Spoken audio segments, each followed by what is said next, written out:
Wings India mega event కి మరోసారి వేదిక అయింది హైదరాబాద్. రేపటి నుంచి 4 రోజుల పాటు బేగంపేట ఎయిర్పోర్ట్ లో వింగ్స్ ఇండియా ఈవెంట్ జరగనుంది.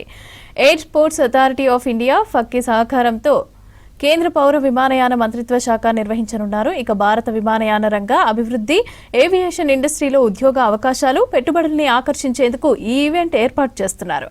వింగ్స్ ఇండియాలో Arka aviation, Airbus, Air India వంటి 33 సంస్థలకి చెందిన విమానాలు బేగంపేట్కి రానున్నాయి.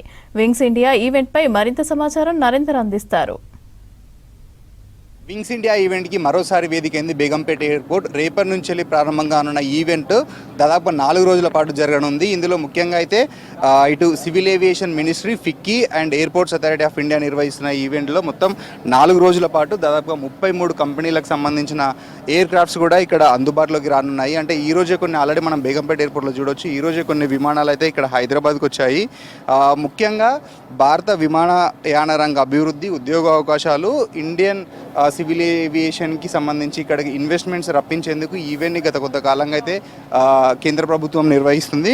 దీంతోపాటు ఏవియేషన్ ఇండస్ట్రీలో ఉద్యోగ అవకాశాల కోసం కూడా ఈవెంట్ ఎంతో దోహదపడుతుందని చెప్పేసి చెప్తున్నారు. ఇందులో 33 ఎయిర్ క్రాఫ్ట్స్ అంటే ఇప్పుడు ఆర్కా ఏవియేషన్ కావచ్చు, Hindustan aeronautical limited, Shakti aviation, defence, Airbus, Tecnam, Polaris, air India వంటి సంస్థలకు చెందిన దాదాపు 33 విమానాలు ఇక్కడ బేగంపేట ఎయిర్పోర్ట్లో ఇటు B2B సెషన్స్ కావచ్చు, లేదంటే ఇక్కడికి వచ్చి విమానాలని చూడాలనుకునే సామాన్య ప్రజలకు కూడా ఇవి అందుబాటులో ఉంటున్నాయి. ఇందులో ముఖ్యంగా చూసుకున్నట్టయితే ఎయిర్ ఇండియాకి సంబంధించి ఎయిర్ ఇండియా ఎక్స్ప్రెస్, ఆకాశకు సంబంధించి 3 బోయింగ్ విమానాలు కూడా మన బేగంపేట ఎయిర్పోర్ట్కి వస్తున్నాయి. ఇందులో ఒకటి 787-9, 737, 737-8 ఈ 3 విమానాలు అయితే ప్రత్యేక ఆకర్షణగా ఈ ఈవెంట్లో నిలవనున్నాయి. దీంతోపాటు వివిధ ఏవియేషన్ కంపెనీలకు సంబంధించిన స్టాల్స్ కూడా ఈ ఎయిర్పోర్ట్లో ఏర్పాటు చేశారు. ఇప్పటికే మన మహారాష్ట్ర గవర్నమెంట్ కావచ్చు, ఇటు ఆంధ్రప్రదేశ్ గవర్నమెంట్కి సంబంధించిన ఏవియేషన్, ఇటు తెలంగాణ గవర్నమెంట్కి సంబంధించింది. దీంతోపాటు పలు ఏవియేషన్ ఏరోస్పేస్ కంపెనీస్ కావచ్చు, ఏవియేషన్ ఇండస్ట్రీకి సంబంధించిన కంపెనీలు తమ స్టాల్స్ని ఏర్పాటు చేశాయి.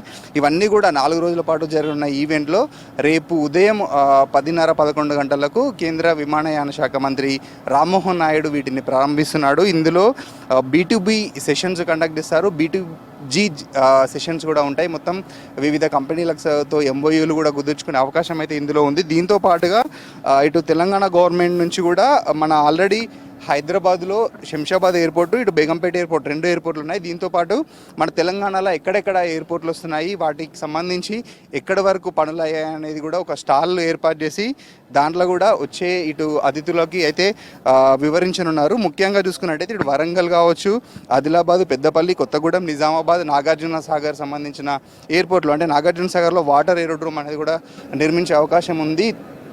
దీనికి సంబంధించి కూడా మనం స్టాల్లో అయితే స్పెషల్గా బోర్డ్స్ కూడా ఇక్కడ ఏర్పాటు చేశారు. అయితే ఓవరాల్గా 4 రోజుల పాటు జరిగే ఈవెంట్కి ఫస్ట్ 2 రోజులు అయితే ఓన్లీ బిజినెస్, అంటే ఈ ఏరోస్పేస్ కంపెనీస్ కావచ్చు, ఏవియేషన్ ఇండస్ట్రీస్కి సంబంధించిన కంపెనీస్ వాళ్ళ ప్రతినిధులకి మాత్రమే అలా ఉంటుంది. లాస్ట్ 2 రోజులు అంటే చివరి 2 రోజులు దీనికి సంబంధించిన టికెట్స్ కూడా బుక్ మై షోలో ఉన్నాయి. 2 రోజులు ఎవరైతే ఈ టికెట్స్ బుక్ చేసుకుంటారో వాళ్ళకి ఈ ఎయిర్ క్రాఫ్ట్స్ కావచ్చు దీన్ని చూసి అయితే అవకాశం అయితే ఉంటుంది. దీంతో పాటుగా ముఖ్యంగా ఈ ఈవెంట్లో 4 రోజులు కూడా షెడ్యూల్ ఆల్రెడీ రిలీజ్ చేశారు. సూర్యకిరణ్ ఏరోబాటిక్ టీం కావచ్చు, ఇటు మార్క్ జెఫరీకి సంబంధించిన టీమ్స్, అంటే రేపు ఒక 4 షోస్, దాంతోపాటు మిగతా 3 రోజులు కూడా మొత్తం 4 రోజుల పాటు కూడా ఈ ఫ్లయింగ్ సెషన్స్ అయితే నిర్వహిస్తారు. కేవలం ఇది ఇక్కడి ప్రజలకి కావచ్చు, విమానాలని ఈ ఫ్లైకి సంబంధించింది వాళ్ళని ఎంటర్టైన్ చేయడానికే ఈ స్పెషల్గా ఫ్లై అనేది కండక్ట్ చేస్తున్నారు. కెమెరామెన్ శ్యామ్తో నరేందర్, V6 న్యూస్, హైదరాబాద్.